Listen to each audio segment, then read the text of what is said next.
አርእስተ ዜና ስድስተኛው ሀገር አቀፍ ምርጫ ነጻ ፍትሃዊና ተአማኒነት ያለው ሆኖ እንዲጠናቀቅ የሚጠበቅባቸውን ኃላፊነት ለመወጣት ዝግጁ መሆናቸውን የመንግስትና የግል ብዙሃን መገናኛ ኃላፊዎች ገለጹ። በደቡብ ክልል የአፍና አፍንጫ መሸፈኛ ጭንብል አድርጎ መንቀሳቀስ አስገዳጅ ሆኖ እንዲተገበር መመሪያ መውጣቱን የክልሉ ምክትል ርዕሰ መስተዳድር አቶ ርስቱ ይርዳው ገለጹ። ከውጭ ምንጭ ከ1,800,000 በላይ ሰዎችን የገደለው የኮቪድ-19 ኮሮና ቫይረስ ዛሬ በሚጠናቀቀው የፈረንጆቹ 2020 ዋነኛ የዓለም አቀፍ መገናኛ ብዙሃን አጀንዳ ነበር። ጤና ይስጥልን ተመልካቾቻችን፣ በድጋሚ እንዴት ቆያችሁ? 7 ሰዓት ሆኗል። ኢቲቪ 4 ማዕዘን ይቀጥላል። መቅደስ ጥላሁን አብሬያችሁ ቆያለሁ። አብራችሁን ቆዩ። ስድስተኛው ሀገር አቀፍ ምርጫ ነጻ ፍትሃዊና ተአማኒነት ያለው ሆኖ እንዲጠናቀቅ የሚጠበቅባቸውን ኃላፊነት ለመወጣት ዝግጁ መሆናቸውን የመንግስትና የግል መገናኛ ብዙሃን ኃላፊዎች ገለጹ። ህብረተሰቡ በምርጫው የሚወዳደሩ የፖለቲካ ፓርቲዎች ያላቸውን የፖሊሲ አማራጭ በግልጽ መረዳት እንዲችሉ መረጃዎችን ማድረስ ላይ ትኩረት አድርገን እንሰራለንም ብለዋል። ትዕግስት የሻነው ተጨማሪ ዘገባ አላት። የኢትዮጵያ የምርጫ የፖለቲካ ፓርቲዎች ምዝገባና የምርጫ ስነ ምግባር አዋጅ 1162 አንቀጽ 44 ላይ የመገናኛ ብዙሃን ሁሉንም የፖለቲካ ፓርቲዎች ያላድሎ ማገልገል እንዳለባቸው፣ በምርጫው ወቅት ነጻ የአየር ሰዓት በመመደብ ፓርቲዎቹ የፖሊሲ አማራጮቻቸውን ለህዝቡ እንዲያስተዋውቁ የማድረግ ግዴታ እንዳለባቸው ይደነግጋል። በዚህ መነሻነት ግንቦት 28 በሀገር አቀፍ ደረጃ ለሚካሄደው ምርጫ የመንግስትና የግል መገናኛ ብዙሃን እያደረጉት ያለውን ዝግጅት በተመለከተ ኢቲቪ ያነጋግሯቸዋል። ስድስተኛው ሀገር አቀፍ ምርጫ ነጻና ፍትሃዊ ሆኖ እንዲጠናቀቅ ከቅድመ ምርጫ እስከ ድህረ ምርጫ ባሉ ሂደቶች ኃላፊነታቸውን ለመወጣት ዝግጅት ማድረጋቸውንም ተናግረዋል። በዚህ ምርጫ ሚዲያዎች ኢቢሲን ጨምሮ ማድረግ ያለባቸው ነጻ ሆነው ገዢው ፓርቲ እንደ ማንኛውም ፓርቲ የተመደበለት የአየር ሰዓት አለ፣ በዚያ እንዲጠቀም ማድረግ፣ ሌሎችም የፖለቲካ ፓርቲዎች ሀሳባቸውን ያለ ልዩነት የሚያንጸባርቁበት፣ የሚያንሸራሽሩበት፣ መራጩ ህዝብ ዘንድ የሚደርሱበት፣ መልእክታቸውን የሚያስተላልፉባቸው ሚዲያዎች እንዲሆኑ ከወገንተኝነት በጸዳ መንገድ መስራት አለብን ብዬ አስባለሁ። በምርጫ ወቅት ሰላማዊ እንዲሁም ደግሞ ነጻነቱን የሚጠቀም ህዝብና ትውልድ እንዲመጣ ለማስቻል ትክክለኛ የሆኑ መረጃዎችን በማቅረብ የሚመጡ ክርክሮችን፣ ውይይቶችን ከነራሳቸው ከነተፈጥሯቸው ያመጡት ሰዎች እስካመኑበት ድረስ ሙሉ ለሙሉ በማቅረብ ህዝቡ የራሱን የሆነ ነገር እንዲወስድ ማስቻል አለባቸው። ኃላፊነት በተሰማው መንገድ የሚፈለጉትን ፋክቶች፣ ሪፖርቶችንም የምርጫ አካሄዱንም ምናልባት ከምርጫ ምዝገባ አንስቶ እስከ ቀጣዩ ሂደት እስከ ዕለተ ምርጫ ቀን ከዛ በኋላ ደግሞ ከፖስት ኢሌክሽን የሚኖር ከድህረ ምርጫ በኩልም የሚኖረውን ነገር በኃላፊነት መዘገብ ሲችል ነው። በምርጫው የሚወዳደሩ ፓርቲዎች ከሚደለደልላቸው የምርጫ ቅስቀሳ ጊዜ ባለፈ የውይይትና የክርክር እድሎችን የማመቻቸት ስራ እንደሚሰሩም ተናግረዋል። የብሮድካስት ባለስልጣንና ምርጫ ቦርድ በጋራ የሚያወጡት መመሪያ አለ። የሰዓት ድልድል ደግሞ ብሮድካስት ባለስልጣን በተሰጠው ስልጣን መሰረት የሚያወጣው ይኖራል። በዚያ መሰረት የፖለቲካ ፓርቲዎችን ፕሮግራም፣ አላማ ቢመረጡ ለህዝቡ ለሚመርጣቸው ማህበረሰብ ምን እንደሚሰሩ የሚያስተዋውቁበትን የአየር ሰዓት እናመቻቻለን። አጠቃላይ የምርጫ ሂደቱን በሚመለከት በየቦታው የሚደረጉ መድረኮችን ኢቢሲ ይዘግባል፣ ለማህበረሰቡ ያስተላልፋል፣ ያሳውቃል። መንግስት፣ የፖለቲካ ፓርቲዎችና ህዝቡ በራሱ ሚናቸው ከፍተኛ፣ በዋናነት ግን መገናኛ ብዙሃን እነዚህን 3 አካላት አስተባብረው መረጃዎችን በማሰራጨት ተአማኒነት ያላቸውን ሀሳቦች በማውጣት ክርክሮች እንዲመቻቹ በማድረግ ሀሳቦች እንዲንጸባረቁ በማድረግ እውቀት በደንብ በትክክል እንዲወጣ በማድረግ ረገድ ሚናቸው ከፍተኛ ነው።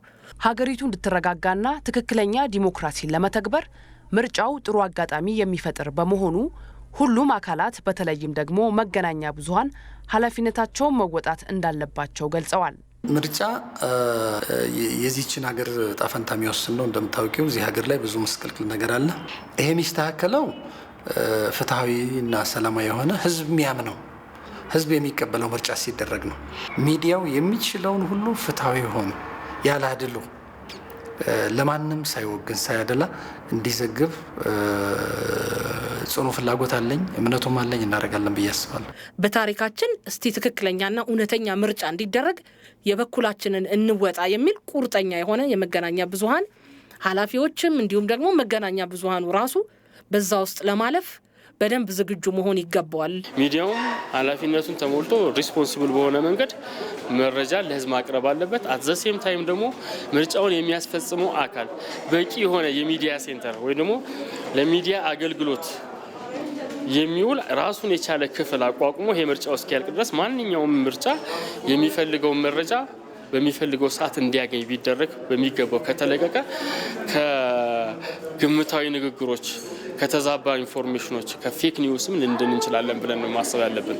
ብሔራዊ ምርጫ ቦርድ ባወጣው የጊዜ ሰሌዳ መሰረት ከየካቲት 8 ጀምሮ በምርጫው የሚወዳደሩ የፖለቲካ ፓርቲዎች የምርጫ ቅስቀሳ ማድረግ ይጀምራሉ። የመገናኛ ብዙሃኑ ከዚህ ጊዜ ጀምሮ ነፃ የአየር ሰዓት ከመደልደል ጀምሮ የክርክር መድረክ እንዲካሄድ የማመቻቸት ኃላፊነታቸውን ይወጣሉ ተብሎ ይጠበቃል። በዚህ ጉዳይ ላይ ተጨማሪ መረጃ የሰጡን በአዲስ አበባ ዩኒቨርሲቲ የጋዜጠኝነትና ኮሚኒኬሽን መምህር የሆኑት አቶ አማኑኤል አብዲሳም በኢትዮጵያ ከ1997 ምርጫ ወዲህ በምርጫ ወቅት መገናኛ ብዙሃን የነበራቸው ተሳትፎ ጉልህ ያልነበረ መሆኑን ጠቅሰው አሁን በሚካሄደው ምርጫ የራሳቸውን ድርሻ እንዲወጡ የሚያስችል እድል መኖሩን ተናግረዋል። ሁለቱ በመሀል ላይ የተደረጉት የ2002 እና የ2007 ምርጫዎች ብዙም የብዙሃን መገናኛ ተሳትፎ ጎልቶ የታየበት አይደለም ከ97ቱ ጋር ስናነጻጽር ማለት ነው። ስለዚህ አሁን ለዚህኛው አገር አቀፍ ምርጫ ከባዶ ነው የምንጀምረው ማለት ይቻላል። ምክንያቱም በመሀል ላይ የነበሩት ውጥረቶች የብዙሃን መገናኛን ድርሻ አደብዝዞ ስላለፈና ብዙዎቹም ከአገልግሎት ውጭ የወጡበት ሁኔታ ስላለ አሁን እንደ አዲስ ለዚህ ምርጫ የብዙሃን መገናኛ ሚናው ከፍ ብሎ የምንጀምርበትና የምንሰራበት ሁኔታ አጋጥሞናል ማለት ነው። መገናኛ ብዙሃን በምርጫ ሂደት ጉልህ ድርሻ እንዲኖራቸው ለማስቻል ዝግጅት ማድረግና ያሉበትን ሁኔታ በግልጽ ማወቅ እንደሚጠበቅባቸው አቶ አማኑኤል አብዲሳ ገልጸዋል። አሁን የት ነው ያለነው? ምን ያህል ዝግጅት አድርገናል?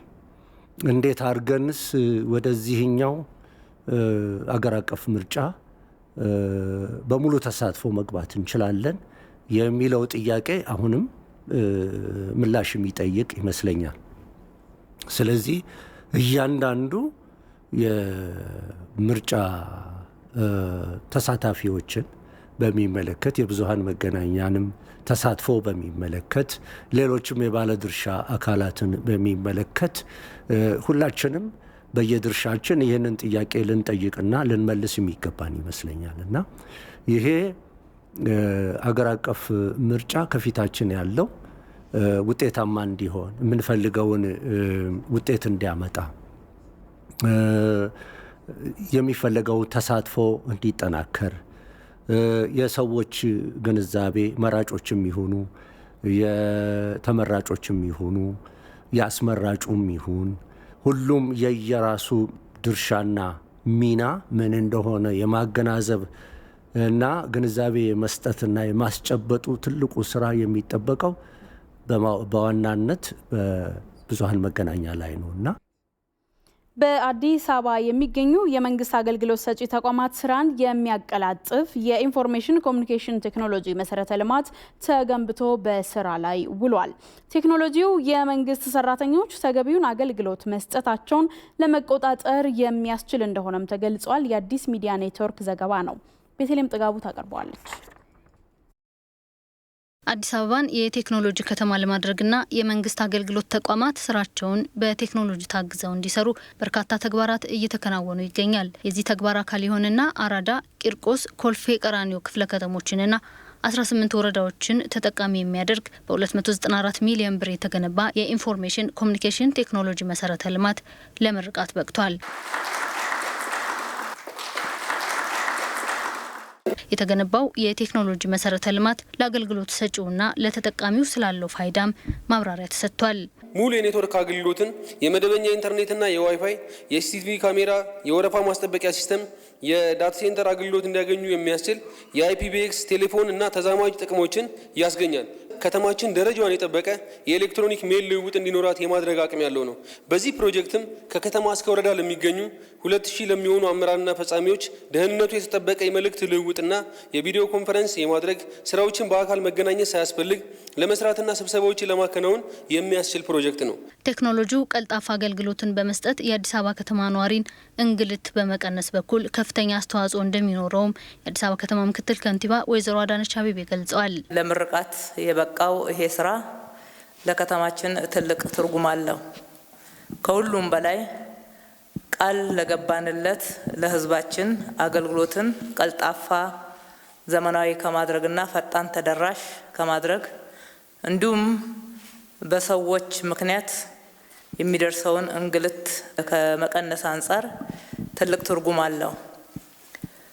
ስለዚህ ቴክኖሎጂው በለጸገ በተግባር ላይ ዋለ በምንልበት ሰዓት ለህዝባችን ብዙ ጫና ቀነሰ ማለታችን። ቴክኖሎጂው የመንግስት ሰራተኞች ተገቢውን አገልግሎት መስጠታቸውን ለመቆጣጠር የሚያስችል እንደሆነም ተመላክቷል። የአዲስ አበባ ከተማ ልማት በቴክኖሎጂ ለመደገፍ በቀጣይ በርካታ ስራዎች እንደሚሰሩ ምክትል ከንቲባዋ ገልጸዋል። ከተሞችን ዘመናዊ በማድረግና አገልግሎታቸውን በማሳለጥ በኩል ቴክኖሎጂ ዓለም ላይ ትልቅ ድርሻ እንዳለው ሁሉ የአዲስ አበባ ከተማን በዲጂታላይዜሽን ትራንስፎርሜሽን ውስጥ ለማስገባትና ስማርት ሲቲ ለማድረግ ያቀርነውን እቅድና ያለምነውን ህልም ከተግባር ለማድረስ ይሄ አሁን እየተሰራ ያለው ስራ ትልቅ መሰረት አለው።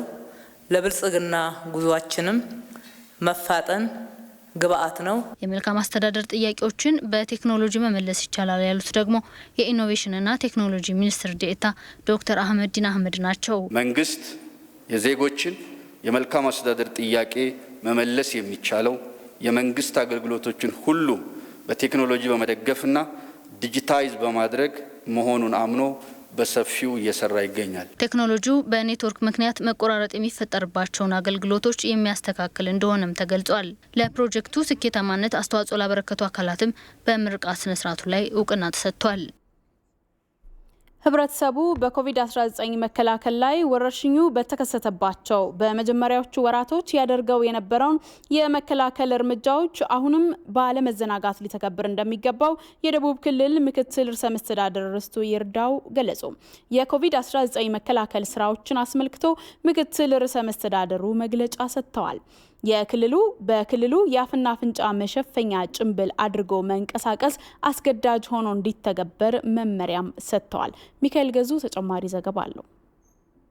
የደቡብ ክልል ምክትል ርዕሰ መስተዳድር ርስቱ ይርዳው የኮቪድ-19 ወረርሽኝ መከላከልና መቆጣጠር ስራዎችን አስመልክተው ለመገናኛ ብዙኃን በሰጡት መግለጫ በክልሉ በሽታውን አቅልሎ መመልከትና መዘናጋት እየተስተዋለ እንዳለ ተናግረዋል። በክልላችን የዚህ ወረርሽኝ ክስተት ከተነገረበት ሰዓት ጀምሮ መላው ህዝባችን ባደረግነው ጥሪ ተቀብሎ በሽታው እንዳይስፋፋ አድርጎ ቆይቷል። ነገር ግን የባሰው ደግሞ እየመጣ ነው። የወረርሽኙ ፍጥነት እና ስርጭት እየተስፋፋ ባለበት ሁኔታ በአሁኑ ሰዓት በተለይ ወረርሽኙ ጠፍቷል የተባለ እስኪመስል የነበረው ሁኔታ ወደ ኋላ መመለስ እያሳየ ይገኛል። የበሽታው መከሰት ከተሰማበት ጊዜ ጀምሮ ቫይረሱን ለመከላከል በተደረገ ርብርብ ጥሩ ውጤት ማግኘት የተቻለ ቢሆንም አሁን ላይ በሚታየው ቸልተኝነት ወረርሽኙ ዳግም ተስፋፍቶ የከፋ ጉዳት ከማስከተሉ በፊት ህብረተሰቡ የሚመከሩ የመከላከያ ዘዴዎችን ያለመሰልቸት እንዲተገብር መልእክት ያስተላለፉት ምክትል ርዕሰ መስተዳድሩ የመንግስትም ሆኑ የግል ተቋማት የአፍና አፍንጫ መሸፈኛ ጭንብል አጠቃቀምን አስገዳጅ እንዲያደርጉም መመሪያ ሰጥተዋል። በመላው የክልላችን አካባቢዎች ማስክ ሳይደረግ አገልግሎት መስጠት አይቻልም። ይህንን ተግባራዊ የማያደርጉ ግለሰቦች ከተገኙ በምንም ምክንያት አገልግሎት ማግኘት የለባቸውም ብቻ ሳይሆን ተገቢው የህግ ተጠያቂነትን ጭምር መኖር ይገባዋል። ስለዚህ ማስክ ሳይደረግ አገልግሎት መስጠት እንደማይቻል ከዛሬ ጀምሮ በድጋሚ በይፋ መግለጽ እንፈልጋለን። እስካሁን በክልሉ ለ150 ሺህ ሰዎች ምርመራ በማድረግ ከ4300 በላይ ሰዎች በቫይረሱ ሲጠቁ የ46 ሰዎች ህይወትም በበሽታው ምክንያት እንዳለፈ ለማወቅ ተችሏል። የክልሉ ጤና ቢሮ ኃላፊ አቶ አቅናው ከውዛም በበሽታው ምክንያት ወደ ጽኑ ሕክምና የሚገቡ ሰዎች ቁጥር እያሻቀበ መምጣቱን ተናግረዋል። በጣም አሳሳቢው ደግሞ በዛ ያሉ ቁጥሮች ክሪቲካል የሆኑት ኦክሲጅን የሚፈልጉ አይሲ ውስጥ ያሉ ኬዞች እየጨመሩ ነው። እንደ ደቡብ ክልል ስንጀምር የሜካኒካል ቬንቲሌተር አቅማችን 22 የሚበልጥ አይደለም። ይሄ ቁጥር በብዙ የተሻሻለ አይደለም። እንደው ተሳክቶልናል ቢባል አይጥፍ ቢሆን ነው ያለን አቅማችንና በእንደዚህ አይነት አቅም አሁን ክሪቲካል የሚሆኑ ኬዞቹ እየበዙ ሲሄድ መሸከም የሚችል አቅም አለመኖሩ እና ሊመጣ የሚችለውን አደጋ በመረዳት ህዝባችን በተለይ ከመዘናጋት መውጣት አለብን። ሁላችን ርብርብ እንዲያደርግ በጤና ቢሮ ስም ጥሪ ያቀርባለሁ። በጎ ፈቃደኛ ወጣቶች ወረርሽኙን በመከላከል ሂደት ግንዛቤ በመፍጠርና ለችግር ለተዳረጉ የህብረተሰብ ክፍሎች ድጋፍ በማሰባሰብ ለነበራቸው ሚና ምክትል ርዕሰ መስተዳድሩ ምስጋና አቅርበዋል። በመሰል የመከላከል ስራዎች የወጣቱ ተሳትፎ አስፈላጊ በመሆኑም እንዲጠናከር አሳስበዋል። በትግራይ ክልል አስቸኳይ እርዳታ ለሚሹ ወገኖች እየተደረገ ያለው ድጋፍ ተጠናክሮ መቀጠሉን የክልሉ ጊዜያዊ አስተዳደር ዋና ስራ አስፈጻሚ ዶክተር ሙሉ ነጋ ተናገሩ። የትግራይ ክልል ካቢኔ አወቃቀር በፖለቲካ አመለካከቱ ምክንያት የሚገፋ ቡድን ወይንም ግለሰብ እንደማይኖር ማረጋገጡንም ጠቁሟል። የኢትዮጵያ ዜና አገልግሎት ዘገባ ነው። መለስ አምዴ ያቀርበዋል። የትግራይ ክልል ጊዜያዊ አስተዳደር ክልሉን ወደ ነበረበት ሰላም ለመመለስ የታጠቁ ግለሰቦችን ትጥቅ ማስፈታት፣ ተቋርጦ የነበረው ህዝባዊ አገልግሎቶችን ማስጀመርና የክልሉን ካቢኔ አዋቅሮ ወደ ስራ ማስገባት መጀመሩ ይታወሳል። በዚህም በርካታ የታጠቁ ግለሰቦች በፍቃዳቸው ትጥቅ እየፈቱ እንደሚገኙ ነው የትግራይ ክልል ጊዜያዊ አስተዳደር ዋና ስራ አስፈጻሚው ዶክተር ሙሉ ነጋ ለኢትዮጵያ ዜና አገልግሎት የተናገሩት። በወንጀል የማይፈለጉ የመንግስት ሰራተኞች ወደ ስራ ገበታቸው ተመልሰዋል ያሉት ዋና ስራ አስፈጻሚው በትግራይ ክልል የተዋቀረው ካቢኔም በክልሉ የሚንቀሳቀሱ የፖለቲካ ፓርቲዎችን ባቀፈ መልኩ በመሆኑ የትኛውም ግለሰብ ሆነ ቡድን መገፋት እንደሌለበት ያረጋገጠ ነው ብለዋል። የመንግስት ባለስልጣን ማለት የአንድ ፓርቲ የአንድ ወገን ብቻ ነበር። አሁን ግን የማንኛውም ፓርቲ አባል ቢሆን የካቢኔ አባል አመራር ሊሆን ይችላል ብለን ወስነን በዚህ በማዋቀር ነው የክልሉ ካቢኔ ውስጥ ሁሉም የፖለቲካ ፓርቲዎች ተሳታፊ ሆነዋል፣ ቢሮ ኃላፊዎች ሆነዋል። ለዚህ ይሄን ሂደት አቃፊ የሆነ ሁሉም አመለካከቶችን በሚያካትት መልኩ ነው የተዋቀረው። ይሄ ለመጀመሪያ ጊዜ ለክልሉ ትልቅ መልእክት ነው። ምክንያቱም ማንኛውም ግለሰብ ማንኛውም ቡድን ባስተሳሰቡ በፖለቲካ አመለካከት መግለል የለበትም የሚል መልእክት ነው ያለው። የትግራይ ክልልን መልሶ ለማቋቋም አስቸኳይ እርዳታ ለሚያስፈልጋቸው ወገኖች የፌዴራል መንግስት አስቸኳይና የበጀት ድጋፍ እያደረገ ይገኛል ያሉት ዶክተር ሙሉ ጊዜያዊ አስተዳደሩም ሰብአዊ ድጋፎችን በሁሉም ቦታዎች ተደራሽ እንዲሆኑ የማጓጓዝ ስራውን እያከናወነ እንደሚገኝ ጠቁመዋል። ሰብአዊ ድጋፉ አሁን ጥሩ ይሄደ ነው፣ ተጀምሯል። በተለይ በፌዴራል መንግስት ያለው ሳፖርት ሙሉ ነው። በጣም የዚህ እጥረት የለም። ለዚህ ከኛ የጊዜያዊ አስተዳደሩ ስራ ግን እነዚህ ቶሎ ብሎ ወደ ቀበሌ ወደ ወረዳ ማውረድ ትራንስፖርት የማድረግ ስራዎች ነው እየተሰሩ ያሉት። እንደሚታወቀው አብዛኛው የትግራይ ህዝብ ይፈልጋል። አሁን ምክንያቱም ባንክ ስላልነበረ ብር ያለውም የሌለውም ሁሉም እኩል ነው። በጣም ሚሌት የሆነ ፈጣን የሆነ ሰብአዊ ድጋፍ ይፈልጋል ማለት ነው። ይህን ግንዛቤ ተወስደዋል በፌዴራል መንግስትም በጊዜያዊ አስተዳደሩም። ለዚህ በዚህ መሰረት ተቀናጅተን እየሰራን ነው። በሌላ በኩል የክልሉ ጊዜያዊ አስተዳደር በክልሉ በተለያዩ አካባቢዎች ጉዳት የደረሰባቸውን መሰረተ ልማቶችን መልሶ ለመገንባትና አገልግሎት እንዲሰጡ ለማድረግ እየሰራ እንደሚገኝ ነው ያስታወቁት። ከደቡብ አላማጣ የጀመረው ጥገና በፌዴራል መንግስት በሙሉ አቅሙ የሰው ኃይል አሰማርቶ በስራው ስራ አሁን እስከ ምብራቃዊ ዞን አድግራት እስከ አብያ ደርሰዋል። በሚቀጥሉት ቀናትም ወደ አድዋ አክሱም ወደ ሽሬ ይቀጥላል ስራ የተሰራ ነው ያለው። ይህንም አጠናክረን ይቀጥላል። ይሄ ማለት መብራት አገኘ ማለት ህዝቡ ብዙ ጥቅም አለው። ስልክ ከተጀመረም ባንክ ይሰራል ማለት ነው። ባንክ ከሰራ ደግሞ ያው የትራንዛክሽኑ እንቅስቃሴው ከተጀመረ ህዝቡ ወደ ነበረበት ይመለሳል ብለን እናምናለን። ስለዚህ ከነዚህ መሰረተ ልማቶች ከውሃ መቀሌ የተሰራው ስራ አለ። ሌሎች ከተሞችም በዚህ በደቡብ አብዛኛው ሰርቪስ እያገኘ ነው። አሁን የሚቀጥለው ወደ ሌሎች የማስፋት ስራ ነው የሚሆነው። ከክልሉ ነዋሪዎች ጋር በተደረገው ውይይትም የትግራይ ጊዜያዊ አስተዳደር የጋራ መግባባት ላይ መድረሱንም ዶክተር ሙሉ ነጋ ጠቁመዋል። የትምህርትና ስልጠና ዘርፍ ያሉበትን ፈተናዎች በአግባቡ ለመረዳትና ቀጣይ እርምጃዎችን ለመወሰን የጥናትና ምርምር ስራዎችን ማጠናከር አስፈላጊ መሆኑ ተገለጸ። ሶስተኛው ዓመታዊ የከፍተኛ ትምህርት ስትራቴጂ ማዕከል የጥናትና ምርምር ኮንፈረንስ በአዳማ ከተማ በመካሄድ ላይ ይገኛል። በሀገሪቱ በትምህርት ዘርፍ እየተተገበሩ ከሚገኙ የትምህርት ፍኖተ ካርታዎች ባለፈ ዘርፉን መደገፍ የሚያስችሉ ጥናትና ምርምሮች አስፈላጊ በመሆናቸው ለዚህም ትኩረት መስጠት ያስፈልጋል ተብሏል። ዘገባው የሪፖርተራችን ፋሲካ አያሌው ነው። በኦሮሚያ ክልል የተማረ ትውልድን ለማፍራት ከ100 በላይ አዳሪ ትምህርት ቤቶችን ለማስገንባት እየተሰራ እንደሚገኝ ተገለጸ። የአዳሪ ትምህርት ቤቶች ግንባታ ከ4.2 ቢሊዮን ብር በላይ በሆነ ወጪ እያስገነባ መሆኑም ተገልጿል። አሊ ደደፎ ተጨማሪ ዘገባ አለው። የኦሮሚያ ክልላዊ መንግስት የሰነጠለና እውቀት ያለውን ትውልድ ለማፍራት በትምህርት በኩል ትኩረት ሰጥቶ እየሰራ ነው። በዚሁ መሰረት በክልሉ በሁሉም ዞኖች ልዩ ችሎታ ያላቸውና በትምህርት ውጤታቸው ከፍተኛ ነጥብ ያስመዘገቡ የሁለተኛ ደረጃ ተማሪዎች የሚማሩበት ከ100 በላይ የኢፈቦሩ ወይንም የነገ ብርሃን የሚል መጠሪያ የተሰጣቸው ስም የሁለተኛ ደረጃ ትምህርት ቤቶች በ4.5 ቢሊዮን ብር በላይ በሆነ ወጪ በማስገንባት ላይ ይገኛል። በምክትል ርዕሰ መስተዳደርነት ማዕረግ የኦሮሚያ ክልል ማህበራዊ ክላስተር ዘርፍ አስተባባሪ የሆኑት አቶ አዲሱ አረጋ የነኚህን ትምህርት ቤቶችን ግንባታ በባሌ ዞን በምዕራብ አርሲና በምስራቅ ሸዋ ጎብኝተዋል። የኢፈቦሩ ፕሮጀክቶች 100ዎቹም ሃይስኩሎች፣ 7ቱም አዳሪ ትምህርት ቤቶች፣ 40ዎቹም ልዩ ትምህርት ቤቶች ዘንድሮ ተጠናቀው ለሚቀጥለው ዓመት ሙሉ በሙሉ አገልግሎት መስጠት አለባቸው በሚል እምነት ነው ስራ የገባ ነው። ሮቤ ከተማ ላይ ትናንት ያየነው ጥሩ አፈጻጸም ላይ ነው ያለው። ከቅድም በላይ ነው እየተከናወነ ያለው። እዚህ ጋር ግን መጓተት አይተናል። ፕሮጀክቱ 40% እና ከዛ በላይ መድረስ ነበረበት። አሁን ያለበት 15% ብቻ ነው አፈጻጸሙ።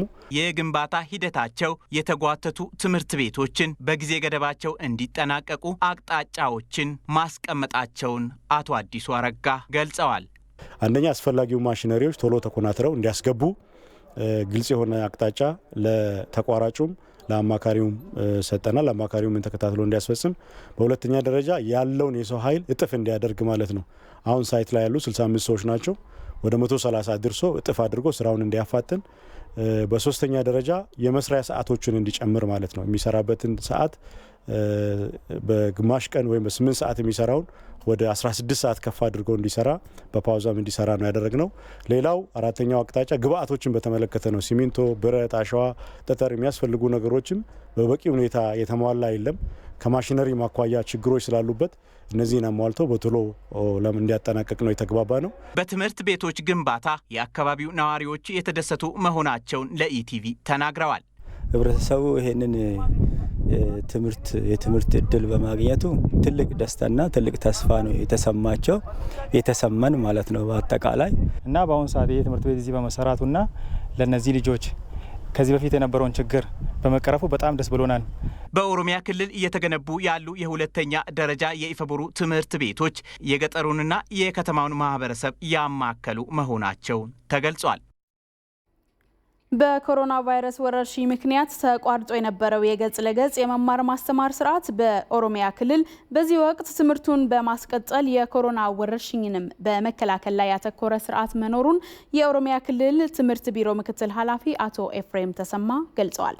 ለዚህም እንዲያመች ተጨማሪ 34,000 የመማሪያ ክፍሎች እንዲገነቡ ስለመደረጉም ተናግረዋል።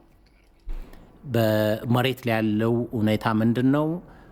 የክፍል ተማሪ ጥምርታችን በጣም ከፍተኛ ስለነበር ኮቪድ ደግሞ የተማሪዎችን በአንድ ቦታ ታፍነው እንደነበረው ማስኬድ ስለማይቻል ተጨማሪ ክላሶችን መገንባት ነበረባቸው። በዚህ ረገድ ትልቅ ስራ ነው የተሰራው። ወደ 34,000 ተጨማሪ ክፍሎች በገንዘብ ሲተመን ከ5 ቢሊዮን ብር በላይ በህብረተሰቡ ባለሀብቶች እና በጎ አድራጊዎች ኮንትሪቢዩሽን ተሰርቷል። ይሄ አሁን ኦልሞስት ሙሉ በሙሉ እስከሚባል ድረስ ወደ ስራ ገብቷል። የክፍል ውስጥ የተማሪንም ብዛት ሊቀንስልን ችሏል። የተለያዩ ዘዴዎችን የተጠቀምነው ተማሪ ክላስ ውስጥ እንዳይበዛ በአንድ ክፍል ውስጥ እስከ 25 ተማሪ ነው መቀበል ያለብን። ይሁንና መሰል ቅድመ ዝግጅቶች ቢደረጉም በትምህርት ስርዓቱ ውስጥ ያሉ ተማሪዎች ሙሉ በሙሉ ወደ ትምህርት ገበታቸው እንዳልተመለሱ የገለጹት አቶ ኤፍሬም ተሰማ በቀጣይ ትኩረት ሊሰጠው የሚገባ ጉዳይ ስለመሆኑም አንስተዋል። ይሁን እንጂ አሁን እንደ ሀገርም እንደ ክልልም ጥሪ እያደረግን ያለነው ምንድነው የሚጠበቀውን ያህል ተማሪ ወደ ክፍል እየመጣ አይደለም። ይሄ ትሬንድ ደግሞ በሀገራችን ብቻ ሳይሆን ዓለም አቀፍ ችግር መሆኑ ይታወቃል። 11.2 ሚሊዮን ተማሪዎችን ለመቀበል ተዘጋጅተን ነበር። ከዛ ውስጥ 9.5 ሚሊዮን ተማሪዎች ተመዝግበዋል እና አሁንም ከዛ ውስጥ መንጠባጠቦች አሉ። አንደኛ እነኚህን እንግዲህ የአመራርና የትምህርት ባለሙያዎች ወደ ኦሮሚያ እስከ ገጠር ድረስ ወርደን ስንገመግም ነበርና ያየነው ነገር ምንድነው? አንደኛ ትምህርት ቤቱ የተከፈተበት ወቅት እህል የሚሰበስብበት የመኸር ወቅት መሆኑ ጫና እንደፈጠረ ተረድተናል። ሁለተኛ ደግሞ ባለፉት 2 ሳምንታት አይታችሁ እንደሆን ዳመና ነገር አለና ገበሬው ላይ ጫና ስጋት መፍጠሩ አልቀረምና እነኚህ ከኮቪድ ፍራቻ ጋር ተደምሮ ጫና መፍጠሩ አልቀረም። ግን አሁን የህዝቡን የማስረዳት ተማሪዎችን ወደ ትምህርት ቤት እንዲልኩ የማድረግ ስራዎች ከመንግስት መዋቅር ጋር እየተሰራ ነው። ከውጭ ምንጭ ወዳገኘነው ዘገባ ስንሻገር ከ1 ሚሊዮን 800 ሺህ በላይ ሰዎችን ህይወት ያጠፋው ኮሮና ቫይረስ ዛሬ በሚጠናቀቀው የፈረንጆቹ 2020 ዋነኛ ዓለም አቀፍ መገናኛ ብዙሃን አጀንዳ ነበር። የ2020 የአሜሪካ ፕሬዝዳንታዊ ምርጫና ሌሎች አበይት ክንውኖችን የተመለከተ ዘገባን ይዘናል። ሰይፉ ገብረ ጻዲቅ ነው ያዘጋጀው።